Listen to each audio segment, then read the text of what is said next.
గోదావరి ఒడ్డున ఉన్న ఒక చిన్న ఊరు, చిన్న కోటి అని అంటారు దాన్ని. నది తీరంలో పూలు పూసిన గడ్డి, వేప చెట్ల నీడలు, మట్టి రోడ్లపై గోడలు, నెమ్మదిగా నడుస్తున్న వెళ్ళే శబ్దం. ఆ ఊరు మెల్లగా శాంతంగా పాత గడియారంలా కదులుతూ ఉంది. ఆ ఊర్లో ఓ అమ్మాయి భానుమతి. ఆమె ఒక పేద ఇంటి బిడ్డ.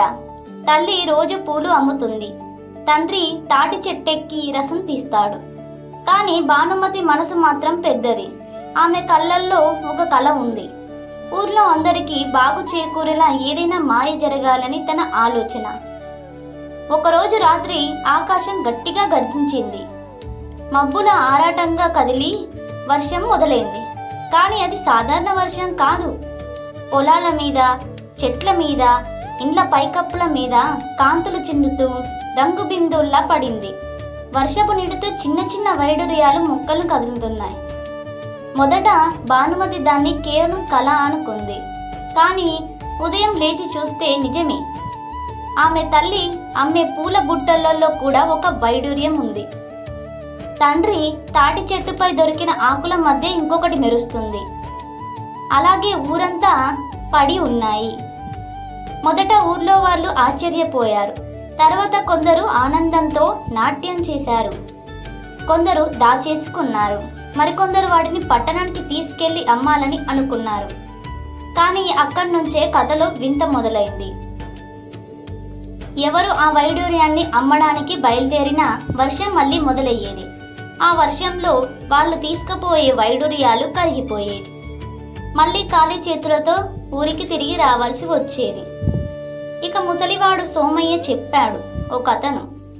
ఈ గోదావరి అమ్మ చేతి వల్లే వర్షం. ఇది అమ్మకం కోసం కాదు, మనసు కోసం పడింది అని అంటాడు. అప్పటి నుంచి ఊర్లో ఒక్క మార్పు వచ్చింది. ఎవరు తమ దగ్గర ఉన్న వైడూర్యాన్ని దాచుకోకుండా దానిని వీధి దీపాల దగ్గర పెట్టి అందరూ చూసేలా పెట్టేవారు. రాత్రుల్లో ఊరంతా ఆ రాళ్ల కాంతితో నిండిపోయేది. ఎవరికి కరువు, ఎవరికి దాహం లేకుండా ఆ కాంతి మెల్లగా మనుషుల మనస్సులలో దిగింది. భానుమతి ఆ రాత్రి నది ఒడ్డున కూర్చొని చూసింది. ఆమె ఊరు అంతా కాంతులతో మెరిసిపోతుంది. ఆకాశంలో మేఘాలు చిరునవ్వులు చింతిస్తున్నాయి. అప్పుడే ఆమె చెవిలో ఓ స్వరం వినిపించింది. ధనం అంటే ఎప్పుడు వెండి బంగారం కాదు, మంచి మనసులు కలిసినప్పుడు వచ్చే వెలుగు. అదే అసలైన వైడూర్యమని వచ్చేసింది.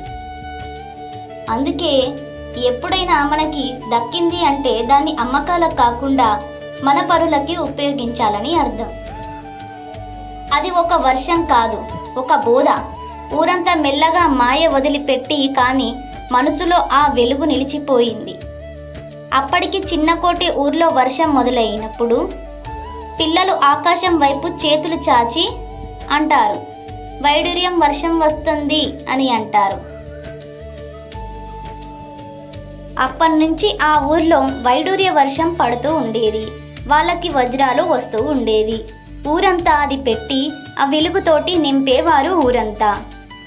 ఇది కేవలం కల్పిత పాత్ర మాత్రమే. మీకు ఈ కథ కనుక ఇంట్రెస్టింగ్గా అనిపిస్తే మరిన్ని కొత్త కథల కోసం మా ఛానల్ని సబ్స్క్రైబ్ చేసుకోండి.